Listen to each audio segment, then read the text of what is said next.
this other part, I think we use 90% of the time on this process of manifestation. And I found this to be my most powerful skill, because what it's done for me is it's allowed me to experience peace, experience joy, experience very high vibrations no matter what's happening to me. My name is Rodtheplanter, and I've been studying, practicing, and teaching manifestation for over a decade now. And the concept that we're going to talk about in today's video is probably the most important tool that I've learned on this journey, because I would say if you can master this one concept in this video, then you're well over 70% of your way to mastering manifestation for yourself. All right, I hope you're excited. Let's get right in. So what if I told you that manifestation isn't always about changing our external world around us? You know, a lot of times when we talk about ideas like manifestation or law of attraction, all these ideas of glittery lifestyles and fancy cars and, you know, tons of money and all these things come to mind when we hear about this stuff. And, you know, manifestation really does bring a lot of those things to you, and you can create a lot of circumstances and experiences in your external world. But there's this other part that a lot of times we don't think about, and I would say it's more important than being able to create things in the external. And that is the ability to shape our internal perspective, the world inside of us, the imagination, the mindset that we approach life with, the perspective that we use to give meaning to the things that are happening to us in our life. And we use a special technique or a special concept when we're working on our internal world in the way that we shape that. Do you know what this is? The concept is story. It's narrative. And we're telling ourselves these stories every day. We can't even help it. It's just a part of the human psyche. If you think about it, all your favorite things are stories. Everything you watch on Netflix, everything you read about in books, all of these things that draw us in and that we're compelled to follow and understand are stories. And these stories have existed since pretty much the dawn of time. For as long as human beings could communicate, we've been trying to tell ourselves a story about what's happening in this reality. Now, today in this video, we're going to break down what is this concept of story, why are we so attached to it, and why do we seem to see it prevail in a certain cycle throughout all these different contexts. Once we kind of better understand story and the cycle of story, we're going to figure out how do we use this on an individual basis, on a daily basis, to shape the world around us. And like I said, this is super powerful because if we can master this, we actually unlock the abundant, unlimited freedom to create any circumstance we want to. See, like I said earlier, sometimes when we only focus on changing our external world, we can run into some problems because the truth is, there are some laws of physics or things that are concrete in this reality that we don't really get too much say-so over. And some of the things that we even have shape over, they might take a very long time. And you're gonna need some tool, some other way to maintain a positive experience for yourself while you're on the goal of creating that in your external. So this other part, this ability to shape our perspective, I think we use 90% of the time on this process of manifestation. And I found that it's probably the most powerful because in my imagination, in my internal world, there are none of these limits. There are no physical limits in your imagination. You can really shape and mold and create any story that you want to. And that's amazing. And so we're going to get into this concept. We're going to learn it. We're going to master it. And I'm guaranteeing you, when you figure this part out, I think that you will find your quality of experience in this life shoot through the roof. So the first thing we're going to talk about with this story is the idea of what's called the hero's journey. And this is a really, really powerful concept that was first laid out by a man named Joseph Campbell. And he studied stories from all different walks of life, all different time, and he looked for the commonalities between all of these stories. Sure, they were all different settings and different environments and different people, but they all seemed to kind of follow a certain cycle or a certain journey, and he was the first to really lay this out into a complete framework, and he calls that framework the hero's journey. This hero's journey is a lot of how our life works too. it really mimics the life growth journey, the journey of becoming something amazing from wherever we began, and really trying to develop ourselves, our skills, our understanding of the world around us to become something more powerful. And that's why we feel so deeply tied to some of these stories that we watch. We really feel tied to the characters, and our empathy allows us to really understand where they're coming from, to kind of visualize or experience the challenges that they're going through, because we know what this is like. Sure, we might not be saving the world from a meteor or gaining superhuman strength or flight or anything like that, but we know what it's like to have to rise to an occasion or to have a challenge that seems unsurmountable, and finding some type of will or talent or skill within us to overcome these challenges. And so let's talk about Joseph Campbell's The Hero's Journey and understand kind of each step and how it practically applies to our lives. Okay, so when we're talking about these stories, you always notice that the hero tends to start in an ordinary world, right? The hero has some type of flaw or character trait that is hindering them from living the best life that they could possibly live. And they're gonna have to go on some adventure, some journey to kind of gain these skills, whether they be external or internal, to kind of overcome this human flaw that they have and, make the world around them a better place. This is Neo in the very beginning, when he works for the man and he's stuck in this 9-to-5 job that he hates, and he's really kind of depressed, and he knows there's something more out there for him, but he just can't quite figure out what it is. Or maybe like in Spider-Man, when we meet Peter Parker and he's just this lonely photographer who's often overlooked in his everyday world and feels really powerless, and something's going to happen to him to send him on an extraordinary journey where he's going to learn and grow. But it always starts where we have this just regular Joe Schmo person, and this person doesn't understand that they're a hero yet, and they feel oppressed by the world around them. Step 2, always the same. There's this call to adventure. They're living this ordinary existence and they're dealing with the stress and the strife of all these things, and something calls to them to be more. This could be a person that comes in and offers them a new adventure to go on, or a circumstance that changes in their life, but there's usually something that says, hey man, there's something else out there for you. We got to go find it. But just like in most movies, I think this happens to us too. The hero very rarely accepts the call when it's first called to them, right? This is called the refusal to the call. And a lot of times this is, in these stories where the hero to be thinks, you know what, I can't do this. This is not for me. I'm not that type of person. I'm safe. I'm comfortable here in this ordinary world that I understand. And although it might be lackluster, I'm more afraid of all the things that are going to come from trying to take off to make this change. And I said, like I said, I think that's something that all of us can resonate with. And we see happen to us. Oftentimes the universe is calling us to these adventures and we often ignore it. The way I see this happen most is a lot of times in bad habits or things that we need to change. It's funny how a lot of times people will wait till things get extremely painful, right?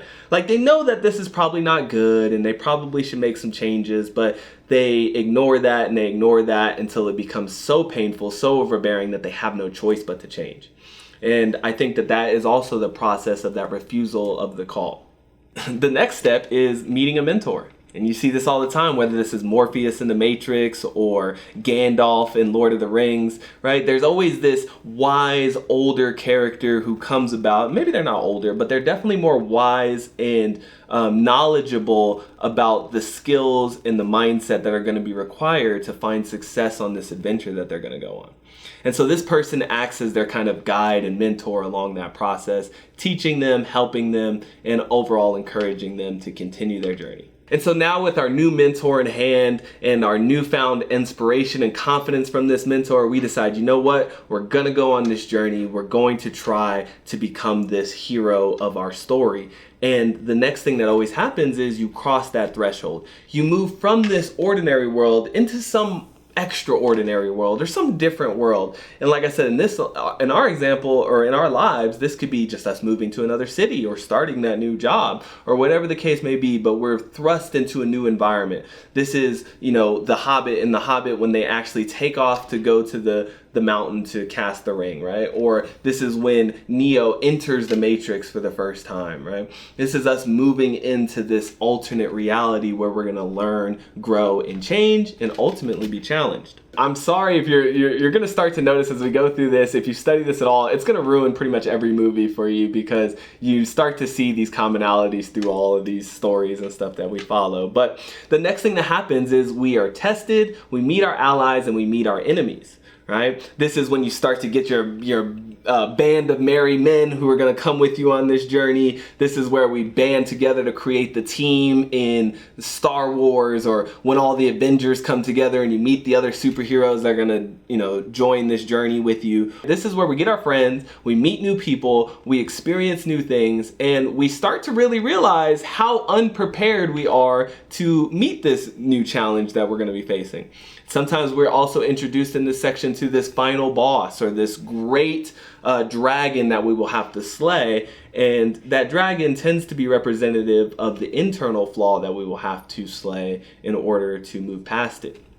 And I think this is an awesome time to note how much this reflects our own personal life, right? It's not only the external world that has to be conquered by the hero, but it's also this internal world, these internal beliefs, thoughts, and feelings that we have about ourselves, and the flaws that we feel like we have that we're going to have to confront and we're going to have to change. The next thing that tends to happen is the approach to the innermost cave. And now this is the journey towards where we're going to find this final boss, where this big battle is going to take place. And we usually have to, gain, like I said, we have to go on these little side quests to gain these little extra abilities, to learn little things about ourselves and about our partners and people on this journey with us. But eventually we're going to start to move towards the big battle, the crux, the climax, right? Where we're going to have to slay this final boss.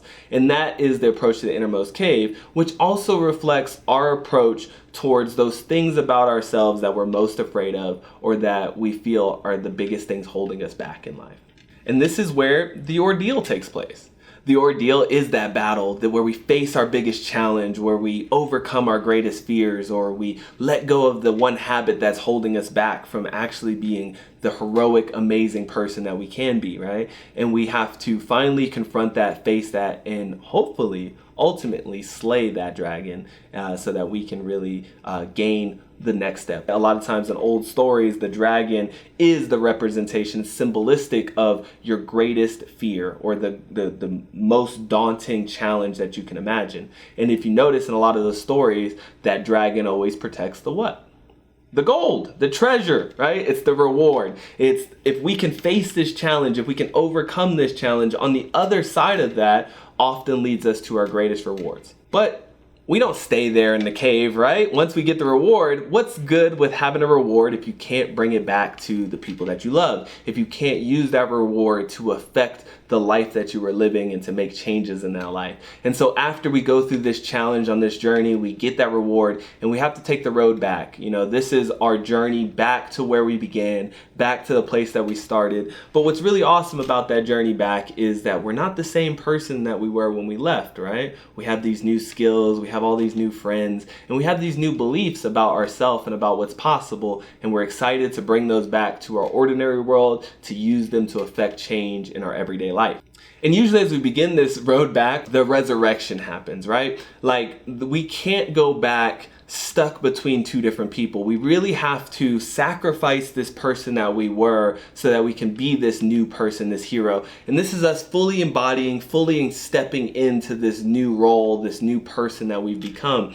And this is usually one more challenge that is kind of greater than the final boss. Now, the easiest way for me to understand this resurrection part is like in Star Wars, right? When he defeats Darth Vader, and that was, the greatest ordeal, but now he has to prove that he truly has become a hero of the light, and he has to face Senator Palpatine, the emperor of the dark side, right? The Sith Lord. And he has to take down this ultimate boss. And you'll see this often where they fight the main champ, but then there's always like the bigger boss. And this is where you really prove, have you made the change? Are you this new hero? And there's no longer doubt or fear in the mind of our hero when they face this person. This is where they really get to prove, I am this new person. I have adopted this new belief about myself. I have these new skills and I'm ready to wield them with deadly effectiveness. You can really see this hero's journey in almost all stories that have ever been perpetuated through time. So really amazing tool to understand, because again, it's not only prevailing through all of our imaginary lives, it's prevailing through our real lives. And so let's talk about now that we kind of understand this cycle of the hero's journey and this, death and rebirth and the overcoming of these challenges, how are we using this stuff in our daily lives, right? Like, how am I actually practically using this to get better results and to shape my circumstances in a better way? And what is important to understand is you are using this idea of story, this idea of narrative in your everyday life. Not only is the hero's journey a framework for how we go through the self-development cycle and how we change and grow as human beings, but we also are constantly using our imagination to fill in the blanks of our lives, to, more importantly, prescribe meaning to our lives, right? And this plays out practically when something happens to you. We often don't have all of the facts or the understanding to understand why this is happening to us, and so we do something like tell ourselves a story. Right? And this might be something like, maybe you go to a job interview, right? And you answer the questions, you sit down, you do the job interview. The guy's like, hey, we really appreciate you coming in. We'll be in contact. Have a nice day. We're now going to leave and we're going to use our ability to tell ourselves a story, and we're going to tell ourselves what just happened in that meeting. And this might be positive. You might say, man, I killed it in there. I was answering every question right. Like everything, he was just so tapped in. Like, man, I'm gonna really get this job. I'm so excited. I know I killed it in there. Or you might say, I don't know, man, he gave me this really funny look when I answered question 3, and I don't think he was feeling it. I don't know if this dude likes me. I think he kind of had something out for me. I don't know if he doesn't like my type or what, but I didn't feel it, and I don't think he liked what happened in there. Both of these are stories we're telling ourselves, because the fact of the matter is we have no idea what this interviewer is thinking, right? Like, you don't know what this person's thinking about you. You don't know how they experienced that. You don't know what they're going to talk about and say from that meeting. So you have nothing but your own imagination to use, right? We do this all the time. When we leave the house late, we say, oh man, we're definitely going to be late, man. There's no chance because there's going to be traffic up here and this and that, right? We fill in these little blanks in our lives, and we do it subconsciously. We don't even realize that we're doing it. And I think it's important to recognize this, because it's hard sometimes to decipher from what is actual fact, like what is really happening, and what is the story we're telling ourselves about what's happening. And the reason this is so important, because it's also going to affect how we feel about what we're doing. If I tell myself, man, I'm sure not going to get this job, I might feel anxious. I might feel nervous. I might feel worried. I might start to get down on myself and start thinking, you know what? I'm not good at this stuff, man. I really suck at interviewing and stuff, and I don't know if I'll ever get a job. And that's going to change our vibration. And as we've learned through the previous videos and our other studies of manifestation, vibration is the key to manifestation. The only way we can attract things is by first embodying the vibration of those things. And so if we take on this negative story and we tell ourselves all these like things about why it's not going to work, or why we think we fucked it up, or whatever the case may be, we're putting ourselves in that negative vibration and that lack and doubt vibration. And you can see how that's probably not going to manifest well for us. But what if we had that concept to always tell ourselves a positive story? Realize that we truly are making up what's happening and we don't really know. And so in that time, while all we have is our imagination, what does it hurt us to spin a positive tale? And you see this a lot of times when people have what's called resilience, right? We all know that person who just seems like no matter what challenge they're faced with, no matter what horrible thing is happening to them this day, they always seem to be positive or expect something great to happen from that situation. They always see these challenges as opportunities for growth and for development and to have something better happen for them in their lives. This is called positive expectancy, right? And positive expectancy is a very high vibration. It's saying, I expect good things to happen to me. I constantly tell myself the story that something amazing is going to happen to me or come from this, because I truly believe in the law of attraction or manifestation, and I think that good things happen to me. And I found this to be my most powerful skill, because what it's done for me is it's allowed me to experience peace experience joy, experience very high vibrations no matter what's happening to me, right? And so sometimes, for instance, when I'm doing something very hard, I have a belief that hard things are awesome. And you'll notice that your stories that you tell yourself are based on beliefs that you have, right? If you do kind of believe that you're not good at speaking or good at communicating, you're probably more likely to believe you bombed in that interview versus nailing it. And again, you have no proof either way, but you're just more likely to lean that way because that's your belief about yourself or the experience. So when you have this belief, like for me, like this belief that hard things are awesome, right? Like I truly believe, I'm like, dude, when things are hard, that's great because I know I'm going to grow. I know I'm going to develop some new skills, or I'm going to test my abilities. And then through that, I've developed a lot of resilience, a lot of ability to capitalize on opportunities that other people were unable to capitalize on, not because I was better, but just because I believed and told myself a story that it was possible or that it was awesome and something I wanted to lean into. Right? So it's this ability for us to shape these things around us that, like I said, has been so powerful in my life because I've had very negative things happen to me along the way. And I think we all have this happen to us. I don't care how good you are at manifestation or, the law of attraction or anything, life is still lifing out here, right? And it's going to hand you some random wild cards from time to time, some things you didn't expect or some things that you weren't hoping. And in that, it's our ability to shape and say, what does this mean? When this girl breaks up with me, it's my ability to tell myself a positive story that says, you know what? I'm going to bounce back from this. I'm going to learn from this. I'm going to grow from this. And maybe there's a better partner out there for me. This just wasn't meant to be for me. Versus my whole life is over. Everything I had, everything I was that girl. And now I'm destroyed. I don't know how I'll ever recover. We don't know what's going to happen next, right? We have no idea. And so all we have is the ability to tell ourselves a story. And the story we tell ourselves in that moment, the meaning we prescribe to these events that are happening to us are going to greatly shape the actions that we take from here and the way we feel and believe about those circumstances. And that, my friends, is manifestation in a whole, right? Like our ability to shape the vibration of everything and anything that we experience is the ultimate tool, is the ultimate power. And we can do that all through just shaping what meanings we give to these things that are happening, and ultimately, what story are we telling ourselves? Are we telling ourselves the story of the hero who's going to overcome these massive amounts of challenges, that against all odds, without any hope, is going to find some way to find success in what it is that we're trying to do or trying to create? Or are we going to tell ourselves the story of how weak and incapable we are and how much we're just stuck and oppressed by that ordinary world that we started in? So, I hope this was powerful for you, and I hope you understand these concepts. Please drop in the comments any ideas you have or any ways that I could better explain this concept for you, and I would love to tackle those in another video.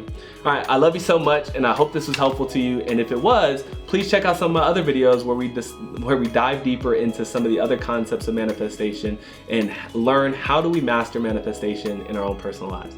All right, I love you so much, and I will see you in the next video. Peace.